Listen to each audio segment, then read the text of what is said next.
Let's see here. Oh, tilted up just a hair. I feel like it's crooked.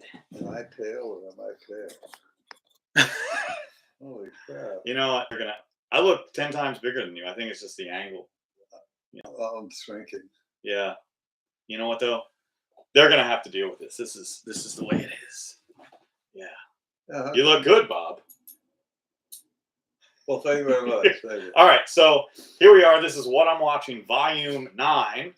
And we have special guest Bob Glazer. Bob Glazer. So if you don't know who Bob Glazer is, he's in a bunch of my movies, as well as he's had parts in, well, why don't you tell him some of the stuff you've done? I have parts in Miami Vice, Something About Mary, Bad Boys 2, Speed 2, a whole bunch of Miami Vice. I mean, that was I think I've watched episodes in like screenshot, you know, like you had like on-screen appearance with Don Johnson. You're like, yeah.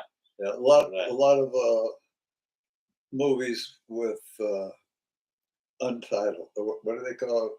Where you didn't get credit, or uncredited? Uncredited. Yeah. I know. In Bad Boys 2, you're like you're on a scaffold and you're a painter. I pointed you. I was like, I see Bob. And aren't you in Invasion USA? I can never find it. I think, you know what? I bet whatever you did, it didn't make it into the final cut. Well, or I can't find it. Like, because I've watched, I was like, I can't find it. I'm going to scrutinize it a couple more well, times. We'll have to watch it together one day. It's not like call up the production company. Anyway, all right. Well, so I watch these movies. Bob didn't necessarily watch them, but maybe he's seen them. I didn't even tell him what they are. But, you know, we'll see. Have you ever seen Blood Simple? Does that ring any bells? Simple? Yep. No. So this is the Coen brothers. This is the guys that did Fargo and Oh Brother, Where Art Thou? I love Oh Brother. Okay, so you've heard of these guys. This is their first movie. Cool. So if you've never seen it, you should check it out. It's a good movie, man. But it's kind of a murder mystery type movie. Nothing really bloody. There is a lot of blood in it, and I understand why they call it Blood Simple. It's kind of a I don't want to call it a heist or a kid. It's kind of a mystery. It's got a lot of seedy characters, a lot of like, you know, what's going to happen next. Some early performances from Frances McDormand, which she's in Fargo. Have you ever seen Fargo? And if you watch this movie, you can totally tell it's the same makers of Fargo, or even I think they did a movie called A Simple Plan with Billy Bob Thornton. I think that's them too.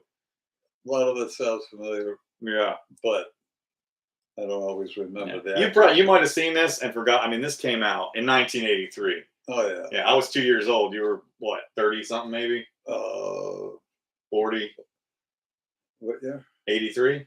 Yeah, let's see. I quit drinking in 1984. So okay, it's like 41, 42 years okay, old. so early 40s. But yeah, that's Blood Simple. But check it out. Really good movie by the Coen brothers, 1983. Never seen it. It's a good one. All right, so I think you've seen this one, and I might have even seen it with you. Did you see Deadpool and Wolverine at the theater? Yeah. Was I with you? I know I saw this movie, but I don't know who I was with when I watched it. Yeah, I love that. So I had fun with this. This is, I guess, the third installment of the Deadpool movies. I think I like this one the best. It was a lot of fun. It was pretty bloody. And you know, Ryan Reynolds was pretty funny playing Deadpool. Yeah. Do you remember anything about this movie, really? Oh, yeah, Wolverine, but yeah. But we had him on. What was it? Jimmy Kimmel one night. The actor. Yeah. Hugh Jackman. Yeah. So funny. So actually, let me bring this up. I don't even own this movie. I checked it out from the library. I was at the library yesterday doing some stuff.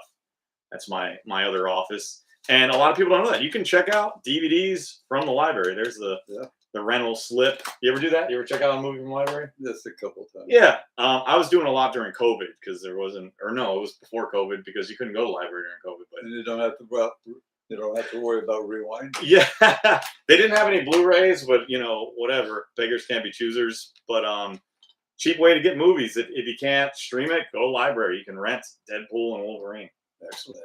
So, all right, up next, Witchhouse, which is a full moon movie. I don't know if you've seen this one. That sounds really familiar. Yeah, it's similar to, like, I'd say it's like Night of the Demons, or there's a movie called Hell Night with Linda Blair. It reminded me of that. and very similar. It was an entertaining movie. You know, I liked it for what it was, but you know, nothing really It's an evil beyond stood evil. out. Oh, yeah, evil. Oh, I mean, that's what it says yeah, right there. evil behind it. I mean, the creature effects were good. It was a, you know, it was a decently thought out movie by that Full Moon, and they made it, and it feels very 90s. 1999, so late 90s. I would have guessed a little earlier. What possessed me to watch this? No pun intended. But I was just going through my DVD collection, and I was like, did I even watch that? I don't remember watching it, so I watched it again. You got enough DVDs to check the horrors. Right? Yeah, well, they can't see everything, but yeah, I mean, I could probably. I think I did the math. If I watched every movie once, it'd take me about 4 years to watch everything, something like that. This should still be alive. You know. So anyway, so this one, 52 pickup. So this is one of my favorite movies. So this Blu-ray is unopened. So I have a really bad habit. This is one of my favorite movies. I will buy a movie, and then if it's streaming, I'll watch it, and I won't open it. That's a good idea. Yeah, and I don't. You know, what am I saving it for? I mean, so this one doesn't even really have a lot of special features because you know that'd be the one thing that I would want to check out. It had like a commentary and the trailer, and that's it. If it had like a making of, you know, something I hadn't seen, I would have opened it and watched it. But I've seen this movie like 10 times. It's one of my favorite movies. You should try and watch it if you hadn't, Bob. It's sex, drugs, and rock and roll, man. It's a canon. No, man, this is 80s, 86. 86. Set in LA. You got Roy Scheider and Anne Margaret. They're this couple, not doing so good. Roy Scheider's cheating on his wife, gets involved with this lady that has mischievous friends, and they end up trying to blackmail him for $52,000, or actually more. But you'll have to watch the movie. I don't want to give too much away, but there's a lot that happens in it. Cameo appearances by Ron Jeremy, some other adult film stars. Yeah, it was sleazy. No, I think he might have been dead already when this came out. But he wasn't in it. But Ron Jeremy's in it. I know he was in a hot tub with some chicks. Oddly enough. Yeah, you should try and find this movie. This is I think you and me usually like the same stuff. I think you'd like this. Yeah. I'll check it out. Roy Scheider and Margaret. Can't go wrong. That's 52 pickup. Watch Roy Scheider get screwed over. All right. So you've probably seen this one. This is called Executive Decision. It's a Kurt Russell movie. Does that ring any bells? Yeah. This is early 2000s. Very nice guy. I'm sorry, 1996. So Bob, actually you've worked with Kurt Russell. What did you work with him on? That was the first movie that I worked on. I was a blur behind frosted glass. Okay. And then when they had a break, I was sat outside, and that's when I was smoking cigarettes. And he came out, he's talking to me, saying, "Yeah, just stay with it." And no shit, that was 1996, so that's when you got started. Oh no, I'm sorry. 86. That's this movie. 86, my bad. Right. Yeah. And I just had quit. Yeah. Well, and now you've gotten lead roles. You've been in other features. Nice. Yeah, you said I always like to hear that. You know, and I'm not gonna mention any names, but you know, when I hear like, oh, so and so wasn't a nice guy or wasn't a nice person, like it always kind of upsets me a little because it's someone I might like in movies, and then you hear they're not the greatest in person.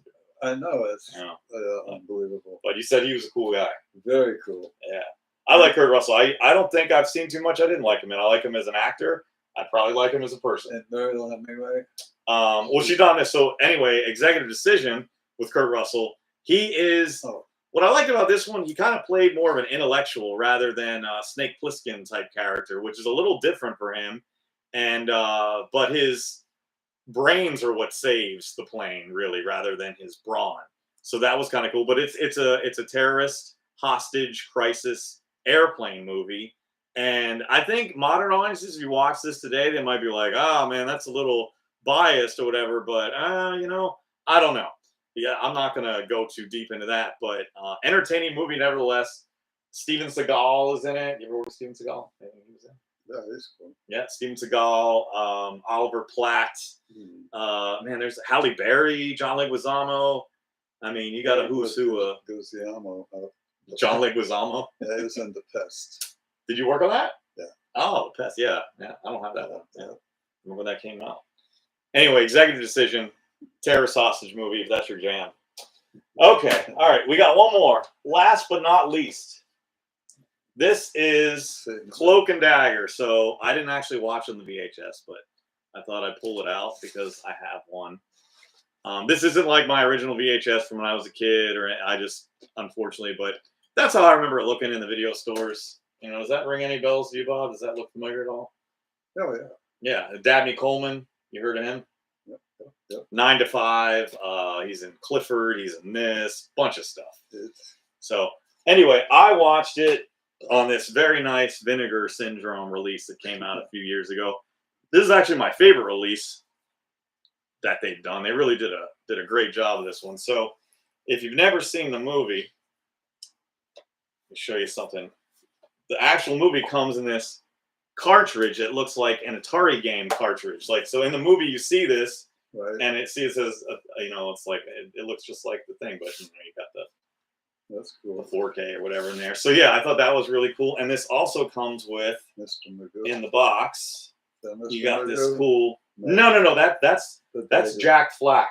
Yeah, right. You got this cool booklet that comes with it. It's got all, you know, tidbits about the movie and pictures. Cool. So this movie, when I was a kid, man, it was one of my favorite movies. This, Flight of the Navigator, and a movie called Daryl. They were all like kids movies, but they were kids movies that were like cool for parents to watch. Like it wasn't just, it was like kind of for everybody. Yeah. And they don't make too much stuff like that anymore. I mean, I guess they do. I mean, everything now is rated PG-13, but it's not in an attempt to necessarily entertain anyone. It's just an attempt to just get you there. But these movies were made so that a kid would be interested in it, but if the parents came along, they'd be entertained too. I think that's what they were going for. Yeah, but you got Henry Thomas as the E.T. kid. He's the main star, and I think this is probably his next thing, you know. But if you've never seen it, if you're a child of the '80s or you like '80s movies, check out Cloak and Dagger. Yeah, It's one of my all-time favorites, and I don't know if that Vinegar Syndrome release is out of print. I think you can still get the disc, but I mean that's all you really need. You know, there's a ton of behind the scenes stuff. In fact, I gotta watch some of that stuff, man. I don't even know if I've checked out. That's why I like, again, physical media, man. You don't get all these extra behind the scenes things on you know, cable or whatever. Exactly. Yeah, you know. Exactly. So actually that's not last. So, you know, we got Bob Glazer on here. Because with behind the scenes, at least you got to see how things were done and what's real and what's not AI or right Photoshop. Yeah, like behind the scenes, you see the actors actually doing stuff. Yeah, like I think it was Bad Boys 2. They had this big Ferrari or whatever it was that they were driving, and a boat goes on the expressway. A boat goes flying by and all that. And the boat wasn't real, you know, because they show behind the scenes. Right. The boat wasn't real. Neither was the car that was next to it. and it's always interesting to see that kind of stuff. Yeah, and you can see the reflection in the hubcaps of the other. Right. Amazing. They Right. don't know what's real and what's. Well, speaking of what's real, so, you know, we had Bob on, so I think it would be a travesty to not talk about some of the stuff he's done. So I just literally just grabbed a handful of some of my movies. Bob's in more than these, but we'll just go through them real quick. So Bob is in Zed's Dead. You play a bum. Do you remember doing that? I'm a bum. Yeah, he plays, what was your name? I can't. So this is a Pulp Fiction ripoff, and I think we gave him a name for Pulp. It was, what Samuel L. Jackson talks about walking the earth, like Kane. He was Kane the bum, and it does a good job. You know, there's actually a small little picture of you right there. Yeah, and the thing is, this isn't the first movie that Bob Glazer has played a bum, and you kind of were like, that was kind of your thing for a while. Well, that's when I auditioned for Chris Vito. Rough Cut. Yeah, and I showed up as a bum, and they're telling me, "Get out of here." You did such a good job. They thought you were real. I said, "Chris, I saw you yesterday. Remember?" He says, "What? You got the job. Oh yeah. So if you've never seen a movie called Rough Cut, unfortunately that one's not streaming anywhere. But Bob Glazer gets in a bum fight with Joel Wynkoop. Yeah. And it's pretty entertaining. And everyone thought they were real bums. But Wynkoop was all bloodied and messed up, and he went to the bar near where we were Yeah, shooting. And he got kicked out. He was like, "I need some water." They're like, "Get out of here!" Yeah, people were going by saying it was. We were terrible. It was like, "That's terrible." They thought we were paying these bums to fight. They thought it was real. You know, whatever. Yeah, cool scene in the movie, rough cut. I wish more people check that one out. We'll have to do an episode on that. All right, Heartbreak Killer. One of my favorite movies that I've made. Bob Glazer doesn't have a big part in this, but he plays the dirty grandpa. Yeah, sort of. Well, I mean, you Not are and really. you are. We try to like, not make it too obvious. Yeah. But yeah, Bob plays Robert Hart's grandpa in this one in a nice little fishing scene. Really kind of a more dramatic scene. It wasn't anything exploitive. Actually, there's a picture of you and A right there. Yeah, but that's what I was going for in this one. This movie's a little different. Did you come out to the premiere to this? Do you remember? This is actually the last premiere I did. I don't know if you were there or not. I don't remember, man. I think so. I do not. I hope so. This was 2019 is when this got released. Yeah, Heartbreak Killer. It's streaming on Tubi if you haven't checked it out. Like I said, one of my favorite movies I've made, and it's got my usual go-to actors. If you're fans of Bob or anyone else I usually work with. He played it really good. He did a great job, and you know what? He said that's one of his favorite roles that he's gotten to play. Personality. Yeah, something different. I'm very kind of amazed that I even wrote it. I was like, man, I usually it's better than what I do. So anyway, all right, moving on. Satan Lives. Yeah. So Satan Lives. Bob did a great job playing an Anton LaVey type character, and there's his picture right there by my finger. Yeah. You got Jessa Flux and Sushi in this movie together, and they're the Illuminati hotties. And Bob, did you have fun on this one? Oh yeah. This was a fun. People ask me what was my most fun movie I got to make. Believe it or not, this one, it was just, it was a good time. Everyone had a good attitude, and we just, it was an easy movie to make. Everything just went according to plan, and Naked Girl. There you go. Yeah, I can't even show you the back actually, but fun movie to make. It got kind of mixed reviews. People either loved it or hated it. We're kind of going for something different. It's like a little reality TV, a little movie, and I think people were kind of confused by it. But I had fun making it. People start asking me or telling me, "What do you do in that film portraying Anton LaVey, this is it, the founder of the Church of Satan?" I said, "We are actors, not people." There you go. Exactly. So you're doing a character. Exactly. I'm not out there. Oh, I'm going to cover this a little bit. Sacrificing virgins. I can't show the back either. This was really so. Last but not least, this is Cannibal Claus. So this is my favorite role that I've given Bob Glazer. Yeah. What can you tell us about Cannibal Claus? It was very, very. It was a lot of fun. Yeah. I got to work on a stripper pole for a little bit. I kind of remember that. Yeah. Yeah, and then it was knock knock. They opened the door. Merry Christmas. It was a basic slasher movie, but you know what I tell people about this movie? So I'm a big Christmas horror fan, and that's why I wanted to make this. And I'm a big slasher fan. So, and Bob had this big beard that he had grown out for a while. I think I was out to lunch with him one day. I'm like, we got to make a Christmas movie. You got to be Santa. It's got to happen. And we started talking about it, and it was put together kind of quickly because we did Chaos AD, and this was like the second movie that year. We didn't quite put as much effort into it, but I think it still came out pretty good. Yeah, Chaos AD did my very black. That was it.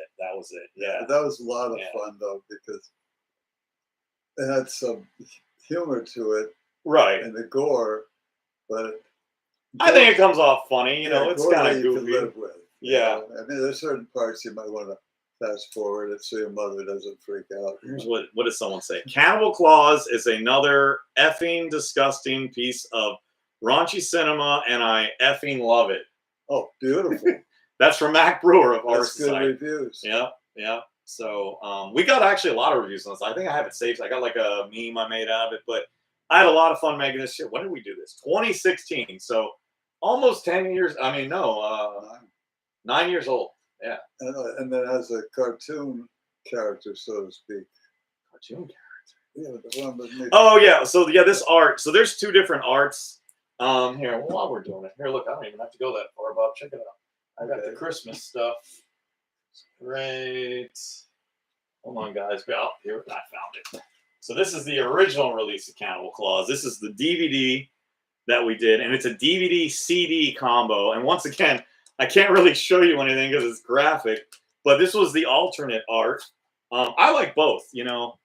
I mean, yours is cool. It's got your face on it, but you know that cartoonized one's kind of fun too. Well, isn't it on the back?